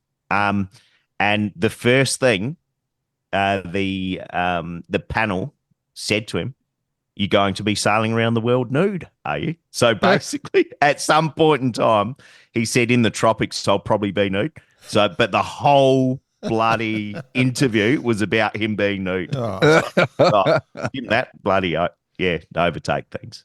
Anyway, got to be careful. Good luck to everyone who's about to undertake that little mission. Well, you got to say big mission, little boat. Yeah, this first part's going to put the cat amongst the pigeons, as they say. I mean, this is a daunting task. 5.8 metre boat. It's bad enough on a 6.5 with the mini transits across the Atlantic, but this is around the world on a 5.8. Hats off. But my God. Yeah, so on the 28th, the Don on at some point once they're off and racing. I think there's like 15 or 20 boats to race around the world, but this first leg is it counts as a qualifier. So there's 12 boats going to race.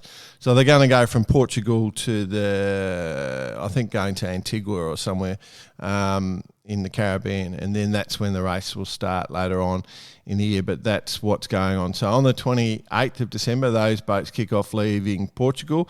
Our man on the scene in Portugal, Mr. Brett Perry, is in Melbourne. So forget any sort of special coverage. Weather reports. No weather reports from my balcony this year. Well, I might be back there in February. So. I'm probably just getting over the start line by then. Oh, yes. We're into another thing is Boot Dusseldorf, which is the German boat show. That kicks off 18 Jan, 26 Jan. I'm interested in this one because it's one of the major ones, but it's got a few new boats being released. So just keep that in the back of your mind. You're going to get some interesting news on your feeds coming later on in January, about a month's time. So just mention that. And then our friends in the Champions League friends who we love, we've got the SA Champions League on at the moment. Hey? Yeah, myself and our friend of the show, Carl and Howard, went down there yesterday in the old Series 1s, checked it out. Set an oil slick up over the course. They couldn't see any breeze coming. Yeah, okay. So that's actually going to be streamed. I might put this show to air pretty early just in case you're listening. The finals will be streamed on Sunday afternoon. So if you look up 40-degree day here. Oh, so no in wind. Adelaide. So wind. Definitely no wind along the coast, but given where it is raced within the inner port of Port Adelaide, it's actually a little bit of a inner port this time. Land drain, you reckon? There could be, and it's possibly one of the most reliable places for breeze in Australia, Port Adelaide. So I think we're going to get some racing in. Yeah, well, good luck. Obviously, part of this means you get to go into the Asia Pacific final, and then potentially on into the World Finals for the Champions League. So best of luck to all the competitors. I see the next generation of Higgins is one of the finalists. So good luck to those. Yeah, all competitors. I guess your yacht club's got a team in the final as well, Bicey. So, yeah, absolutely. All right, moving on. Jack Lloyd, Listener of the Week, presented by our friends at Vycobi. Boy, is there some banter to go on here. We'll have to go through. So remember, we're going to announce the monthly winner. So the monthly winner gets $200 voucher from our friends at Vycobi to spend it how you want on what you want. Obviously, I can just see all the participants now sitting there waiting for this part of the show. Fired up. Fired up. Waiting. Just like got their lucky come on. Hands. Ready to shout out, bingo! Well, we'll go through some of the emails we've got this week, which are of interest. We've got a great one from Trevor Miller, and I'll be honest, boys. I mean, Susie Ferris, geez, sorry, Suze. I may have spoken a past name there. Apologies, Suze. I'm going to get in a lot of trouble for that one. Suze email from last week, I think, was probably the standout so far of the month when I went back through it. But we got this one from Trevor Miller. Long-time listener, as a US citizen, my sympathies, getting the Barcarati lager was not in the cards. So obviously we couldn't get it to the US. When I was ready to send some cash your way for a T-shirt, the print I wanted was no longer available. The hoodies look great, but those colours are very unflattering on me. Don't want to make your merch look worse just because I'm wearing it. The current problem, I want one of the Vycobi Barcarati sun shirts, and I can't find them on their website. Is this another snub to the US market, or is there a less nefarious reason that they're not showing up on the US website? Help me send some money your way in exchange for some merch that will make us both look good. Maybe share a link for the Vycobi sun shirts on your webpage, Facebook page, or just smuggle it to me in an email response if it's something I need to keep on the down low due to international trade laws. Looking forward to hopefully wearing an official Vycobi Barcarati sun shirt when our sailing season kicks off late Jan, as I'm in Texas, and it can actually be freezing and hot in the same day. Just to share some credentials. So he runs through his credentials to prove that he's a real sailor. He's from the Austin Yacht Club in Texas. He owns a Pearson 26-1 design. His boat's called Caribbean Breeze. The Caribbean Breeze, Bicey. Caribbean Breeze, beautiful. It's just a romantic thing, isn't it? The Caribbean Breeze. That's it. Team name, Breezy Boys.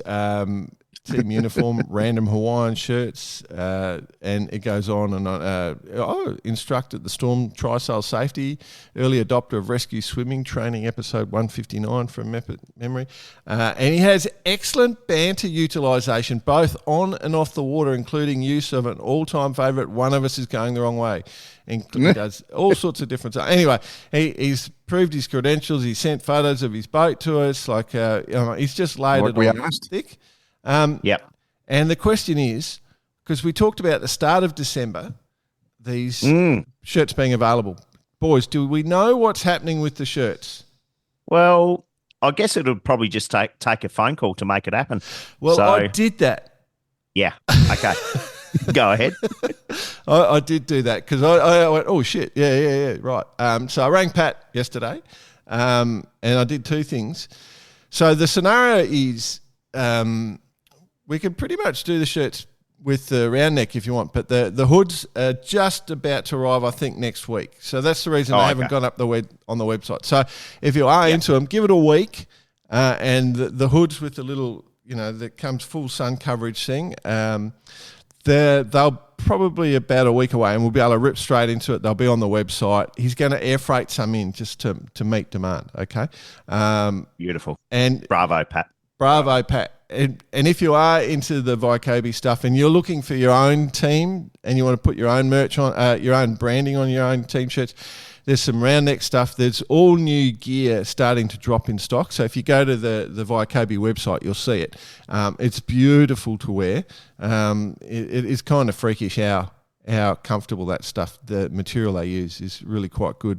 So that's what's going on. But yeah, we will. BP, have you heard about Jordan? Not only did he speak about the sun shirts with Pat yesterday, but he spoke about his own Vycobi undie. Oh, he did he? Oh, well, I was waiting for that one to come out. Using the same material. It's so comfortable. The trouble is he can't walk around it all. Because they're too slippery. It's too nice. It's too nice. It's special rubbing. Got to stay sitting down. But hey, George, just quickly though, with in regards to the US, you sent some stats through last night of our year on how we're going Buzzsprout, that host our podcast, and without kind of, we'll talk about the numbers at another. Well, that's just on one of the platforms that we stream on. Okay. But basically, our second most listened to country is the US. So maybe we need to do a bit more for them. I agree. Give them a bit more love, you reckon? I get it. Yeah. Yeah. We didn't do enough. I didn't do enough. The other thing I did ask Pat, I said, Pat, why don't you come on? Because he's mad for his sailing. And I think I said to him, why don't you come on for the when we do the Hobart stuff? So we'll do. Oh, that's a good idea. Yeah. We'll get him on for a chat at some stage. We'll do that. Beautiful. Got another great email from Ian at Ocean Crusaders. So when would we have Ocean Crusaders on? They were episode 251, 253 from memory. 251.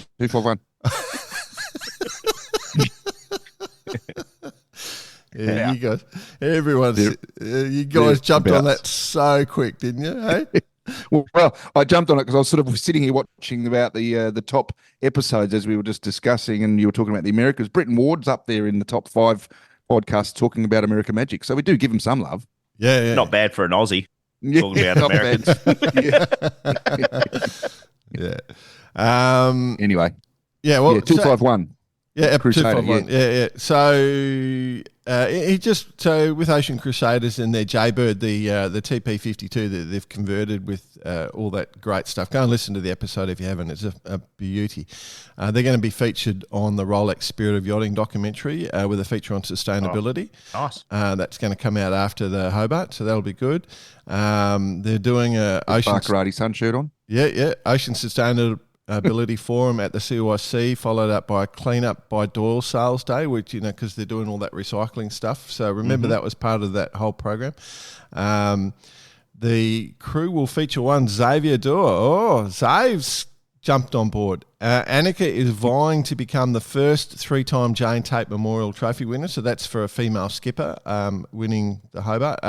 First female skipper across the line and on IRC in the Hobart. Currently equal with Steph Curran, who's, I think she's still got her boat active again. I reckon she may have that up for sale. And then Sharon Ferris-Choate on the Amoka 60 A1 is there as well. So 3 50-footers plus 50-footers being steered by females. Great. It's great. Yeah, Jess Watson will be on Oroton Drumfire along with Stacey Jackson and Karen Brower. Wow. Jess is ambassador with Oroton, and they're releasing a new recycled pet tote bag with $5 from every bag sold going to Ocean Crusaders. Well done. And they've been cleaning up Parramatta River on Sydney. This is a good one. Yeah. So a 9-day program removing over 5 tonne of debris, of which 65% was polystyrene. Wow. That is a lot of polystyrene. Is it weight or size? Because if that's 3 tonne worth of polystyrene, it's the whole Parramatta River. That's a Not good taking point. anything away Well, from that's this. a good point. Remember, all the yachts heading south, just think about your plastic, what you're taking on board when you're going south, because plastic water bottles are so 1990s. Have a great Christmas, and they've offered to give us a chat from on board, so maybe we'll jump onto that and do a few things. So Ian Thompson, founder and managing director of oceancrusaders.org. Jump onto their website if you want to learn more about them, or go to episode 251 from memory. You boys love that 251. Just for the listener, it's on the run sheet, so that's why they were so certain. Oh, no, I was just guessing. I was guessing. 3. I was only 2 out. Oh, I knew it was around there. Yeah. Rob Lott, send us an email. Rob, if you did send us an email, nothing came through, bud, just so you know. That's why we haven't responded. We don't know what you're sending us, but but you made it on to listener of the week. Yeah, thanks for I just wanted him to feel loved. John Schaefer's email. That was an interesting one. We get a lot from Schaefer because he's a good man and he's doing a lot. And he's got this new idea. I don't know if it's a good one or not. So it's a bit of debate, boys. We just finished the 3 Sheets Regatta in the Virgin Islands. Absolutely fantastic time. We've come up with an idea for next year's regatta that's going to be absolutely crazy. It sounds like one of those ads. We want to share it with the entire But world. wait, don't go. There's more. We're absolutely crazy. Sharing it with the entire world of sailing because we know that they listen to Bar Karate. During next year's 4-day event, we're throwing in a lay day instead of an offshore race. We're going to be holding a skills competition for 3 different classes: skippers, an open class for all to enter, and 3 open youth. In the centre of town, we'll hold a round-robin match starting skills event. 2 sunfish. Now, for where are they going to catch them? We'll find a few washed up in This is kind of like the toad races in North Queensland. That's what I went to as well. Isn't it funny? I think all the Americans are going, but it's a sailing boat. No, for Australians it's not. It is a fish. It is a fish. Yeah, 2 sunfish in 3-minute starts. First across the start line wins. So it's like, 2 boats. So it's just a match racing start, I'm guessing. Winners go to the one bracket, losers to the next. We figure out we can get 6 to 8 starts each half hour with live commentary in the centre of town. It will be the showpiece of the regatta. It's going to be like going to a rodeo and watching the bull riders only. Finish the day with finals for all 3 classes. The concept You got to love his explanation sometimes, don't you? Eh? You got to love his explanation sometimes. Yeah. It's concept. It depends what time we get his emails. If you have a look at your clock when email received and just check what time it is on the East Coast or in the US. Yeah. Is this a legitimate idea or a alcohol-driven idea? Yeah. Let's say fueled idea. Well, the idea is to put it in front of the masses, I guess, and it's good for the sponsors. It allow the crews to banter, so the crews can sit there and heckle the crap out of their skippers and provide much needed input. This is absolute genius. This should actually just be yachting. Yeah, could be. Who cares about the rest of the race? I'm sort of. That Irish commentator a few years ago. It's all about the first one to get across the start line, and then race done. Yeah. It's not even a race. Yeah. Well, I mean, the other thing he's mentioned right at the end is, the crowd are going to be there explaining to each other, and they're going to be barkarating their brains off. There's going to be lots of barkarating going on. Yeah, people will be getting their eyes poked out. It's going to be bloody genius. So I like the original concept of the sunfish themselves. I think that'll be fun. Yeah. Sunfish with a number 1 on it and a sunfish with a number 2 painted on its back, So are the boats on wheels, or are they going to build a big pool? Or on land? On land, I know. That's what I don't. Anyway, but yeah, it's a great idea. But everything different is good. I like it. Anything new and a bit of fun, I like. All right. Now we have to make the decision. Does Suze win? She's currently leading, or does any of those emails take someone over the top? I suspect Suze already gets cheap Vycobi gear, so I'm inclined, just based on the email, to maybe go with our friend Trevor, Yeah, just to I was give kinda, him access. Yeah, I was kind of leaning that Yeah. way as well. Well, we Yeah. did say we wanted to give Americans some love, so why not? All right, Trevor Miller. Congratulations, mate. Listener of the month via And what we Kobe. would like, And Trev, you don't even have to worry about it, mate, because we'll just send 2 sun shirts. Yeah. Well, he'll get a little order. So anyway, that's cool. Yeah, good on you, Trev. Yeah, I knew Trev. Wow. Well, there you go. That was quick. pretty unanimous, wasn't it? Yeah. Congratulations. Anyway, you've got another month to go. Probably has nothing to do with you having to leave your current facility in about 3 minutes' time, BP. Yep, let's go with Trev. All right, yeah, cool. And remember, send in some photos of your boat. We're really into that at the moment. We want to see it, so start sending them in. Right. It's hot time with Bite. It's funny because we can't hear the music, but we can just hear that bit Here, Harry just come, the fourth leg just come belting in. belting out. All right, boys. The World Match Racing Tour Oh, good. going on at the moment. Commentary and intros and everything made by our friend Lily Zhu out of China, which is all good stuff going on. I think they're about at the end of the round robins at the moment. I think they're the semis. It's last day today as we publish. Yeah. So, yeah. Correct. So who have we got at the top of the leaderboard? Chris Paul. Speaking of Americans, giving some love. Currently, what I can see, he's 6 wins thus far. Pretty dominant. Then Johnny Bernstam. We've got all the common names up there. We got Eggy, Nick Eggnott Johnson, Cole Tapper, Australian. There five, you go. Five wins. I think he's out now. Through Right, the finals. that's gone well then. Yeah. I'm looking at the wrong results. Didn't pull the card out. Yeah. Didn't pull the curse out. Yeah, I think there's Sorry. Oh, hang on. Let me look. you at might the- be you might be on a wrong year there, bud. He said 2021. You know, you were pretty Well, much it's not the right. wrong year. You were pretty much right. I'd say like Ian Williams is there. I think he knocked out Chris Paul. There's a young French bloke that's come through, Goretta, I think. I don't know him. I don't know if any of you guys know him. But yeah. He's a cousin of that famous DJ, Dave Guetta. Yeah. The Spanish guy. he was from Ibiza. Yeah. So yeah. So Eggy and Goretta are in the semi-final, one against each other. That's it. There you go. You're onto it Correct, now. they're at one apiece. That'll be a bit of a bopper, wouldn't it? Eh? Bit Ian of Goretta DJ music with some egg.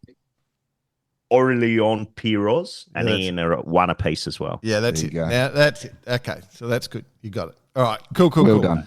So We're that's back on. happening, but match racing in China, in Shenzhen, Shenzhen. Yeah. Jin. and just rip And along. the best thing is in the Chinese entry, his actually name is Sheng Shen. Oh, wow! So, yeah, I like what they've done. There you go. Yeah. Well, Moving on, can you Vendee Globe can you boys. imagine us? Can you imagine us, Bicey? So, here comes our entrant in the Adelaide match racing. It's Adelaide. Adelaide. Adelaide Glenelg. Adelaide Glenelg. Mooloolaba Sunshine Coast. Vendee Globe boys. I haven't totally missed the opportunity for the brisket. No, There's still quite a few boats due south of Australia, but the leaders are due south, just around, as spoken about with Tone, just going north of Auckland Island now. Oh, the lovely Auckland Island. Beautiful place of the world. Beautiful place. Doing some nice Southern Ocean sailing, let's say. Opportunity for our the New Zealand equivalent of the brisket, the hungy, coming up for anyone in Invercargill. So prepare your hungy, start Invercargill digging a hole, and we'll The call Bluff, it good. the Bluff Harbour hungy. We saw a little bit of action, but I've got to say, predominantly they're handling it pretty well. All There's these big boats. going on at the Saying moment. although saying that, Tones did touch on Darlene seems to be, whether it's weather impact or damage, or damage, as he says. He's definitely slowed the pace, hasn't he? Yeah, I mean, Yoan Ricombe, or Yoan as we Ricombe. call it, Yoan Ricombe. That's the Aussie On bloke, the Yoan Patrick. Ricombe. Okay. He's flying I at mean, the moment. He's got his hammer down. He's flying. And obviously, Seb Simon's got a broken foil. Yes. So not racing at full capacity. So interesting to see. Simon. Interesting to see how Charlie's gonna hold on to this lead with Yoan Ricombe just hammer down. Yeah, because he's because he went north of that weather system, so he gave up 400 mile, and now he's now down to 200, or 130 something. 130 something, yeah. So there's plenty happening because sort of those three are a little bit gapped away. So Seb Simon, as you call him, Seb Simon, Yoan Ricombe, and then you've got a little bit of a gap back with a group sort of back around 600 mile back. The interesting thing is there's a bit of weather starting to come through. It might close things up. So this week could be interesting just to see how that plays out. The other one a thing of interest to me is in 11th is Juju. So Justine Metro in 11th, Sam Davies in 12th, Clarissa Kremer in 13th. Yeah, fantastic. And then 15th, Pip Hare. Now, but those three that I first mentioned, right next to each other. Like it's a full-on match race. Match race, yeah. Absolutely. Yeah. A three-way match race. Three-way match race. Match racing tour. So they'll be in Shenzhen for the finals. But it's some great watching. Like it is fantastic. Bit tight on the start line. There's some great battles going through. Our mate Conrad having a bit of a tough time at the moment, so hopefully he gets going. But yeah, no, good watching. Yep. Good to see. Just a quick mention of Jean Le Camembert. He's he's lining himself up nicely for the brisket. So I would laugh. If there's one person that'll do it, it'll be Jean Le Camembert. That one's going to stick. Resist that one's going to stick. John Le Camembert. That one will stick. Couldn't resist the brisket at Bicey's house. He'll bring the cheese, the fumage. What else you got, boss? Well, we've spoken about the Etchels, so congratulations on the 6th position, BP. Thanks, mate. Yeah, no, done and dusted. Done and dusted. The Christmas regatta. I do have a couple of things I want to throw at you. Yeah. Quickly, the Pensacola Falling Week about to happen. 19 classes. What? We're talking about Willis. 19 different foiling classes. Just want to mention there was 19 different foilers. Yeah, I know. Amazing. Anyway, so you name off the top of your head. Go on. Well, you got the moth. No, what else? Yeah, the wasp. You got the wasp. Four boards. The pump. You got the Moth Mark 1, Moth Mark 2, Moth Mark 3. The wasp. The only other quick one I had here, just a shout out to the Woks, the Wild Oats 10, for taking out the Maxi Championships. Yeah, they did well. Well done to those guys. I heard a bit of an epic battle in the Solus Big Boat against the URM with a few little hookups here and there and a few little became into close quarters, let's say. So perfect opportunity for the banter cam. Yes, 100%. The other thing I wanted to throw out there, boys, is I was listening to some sort of one of those quiz TV shows. I like that stuff, trying to check your memory. And the question was, what is the nickname for the Australian men's netball team? And it was the Kelpies, right? And I was thinking all the teams, all the nicknames that all the teams, like you've got the Wallabies and the Boomers and all the different names that all the Australian teams have. And I didn't think of any Australian sailing team doesn't have a nickname.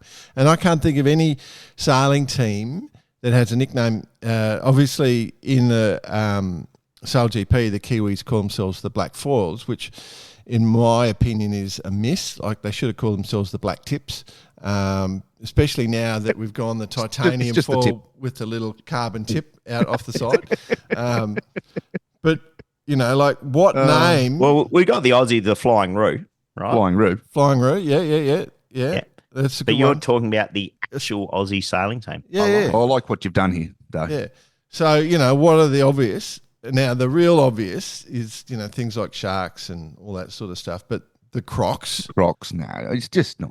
the Crocs, but that is a basketball team in Australia called the Crocs up in Townsville. But there's a name out there that no one has jumped on. So all the names have jumped on but one, and I have come up with it. And there's going to be an absolute classic sponsor for this particular team as well. Oh, absolutely. And it generally rings true, doesn't it? This could be some of your best work, Jordan. I think this is some of your best work, to be honest. Really? I thought it was okay, but... No. This is up you there. should pat yourself on your back. This is better than helium beer, mate. All right, so Australian sailing, like this is a gift to you. Barkarati just keep giving and giving and giving to our all sport. about giving. And we are giving this to you, Australian Sailing. We think that the Australian Sailing team should be named, and you're all in agreement by the sounds of it. Oh, 100%. We should win listener of the week for this one. This is breaking news. This is like bigger than any news you'll get this week. The Australian Sailing team should be now known as the Drop Bears. Oh, 100%. And sponsored by Bundaberg Rum. Oh, it's just just aligned. It's time. You know what I mean? Do you reckon? It's a natural path. Siobhan, we could just pick up the phone to Siobhan, the new... No, they're already printing the merch now. Jordan I heard it's happening. Yeah. They've got the mascot as well. Well, I mean, you could partner up with Vegemite as well, because everyone, I mean, if you don't know what a drop bear is in Australia, it's this bear that drops out of the trees. Koala bear. Koala bear with fangs. It's a bit more than that. Yeah. Basically, the bear sits in the tree, probably the size of a small family car, got a single fang straight out its top gum, come down whoosh, straight through the spine. There you go, German tourist. Gone. Yep. And one of the known things is just put a bit of Vegemite on your behind your ears. So the Vegemite that we eat on toast and stuff like that. Or throw in our gravy as a deterrent. Yeah. I mean, Australians immune because we don't often. No, you we very sweat rarely Vegemite. We sweat Vegemite. We sweat Vegemite. We very rarely.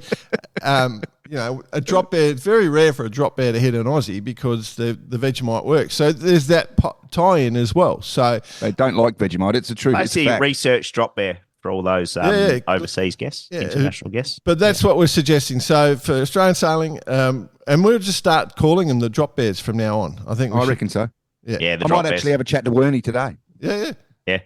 So we've renamed I'm going to do that. I'm going to go mate. up to Wernie today. I'm going to say, by the way, you got to listen to this week's episode because we've named the Australian sailing team. Actually, steal his hat, have a texter with you, and just write team drop bear.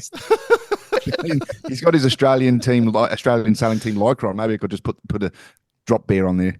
Draw a bit of a drop bear. It'd be a great logo. Just imagine the logo. Good t-shirt. Single fang car, the size of a small Australian car. Yeah. Family car. Family car. I wonder how many people that listen all the way through the end, and we'll get to this bit. But anyway, drop bears. It's done. It's done and dusted. Done. In fact, you're welcome. We'll go. You're welcome. It is a you're welcome. You're welcome. And if you want your team name, just let us know what it is. We'll come up with some names. We're good at that. Or Jordan is. We run off it. Is your welcome a Barkarati t-shirt? Like, is it just with your welcome on the front? Yeah. I have heard that the Italian equivalent of Barkarati, their t-shirt says Prego. Oh, dear. All right, well, we've bantered on. All right, yeah, shut it down. Yeah, we good luck just go on today, BP. Enjoy your thanks. sailing. Yeah, we've got to try and come fifth. Good luck. No, mate, don't ruin it for us. Yeah. We've got the 6th trophy already, haven't we? It's done. Well, the Masters could be up and open. We'll get the Masters again. Okay. All right. I didn't realise how old that bloke was. Good luck, everyone. Have a great week. Thanks for listening. Thanks for joining us. Remember, cheers at Barkarati. Send us anything you got. Particularly interested in seeing photos of your boat. We like to see a bit of pride at the moment. So you could win with the Bykobi prize pack for Listener of the Month. Jump on to Radix Nutrition. Use Barkarati's discount on code. Facebook. We can put them on Facebook, couldn't we? Especially if you're just travelling. It's good to have the Radix in the bag. And, love it. Have a great week. Nice. See you, team. Good luck today, BP. Yeah. Good luck today, Jordan. Good luck today, guys. Yeah, thanks, mate. Good luck today, Jordan. Good luck today, the Drop Bears. Go the Drop Bears. Go the Drop Bears.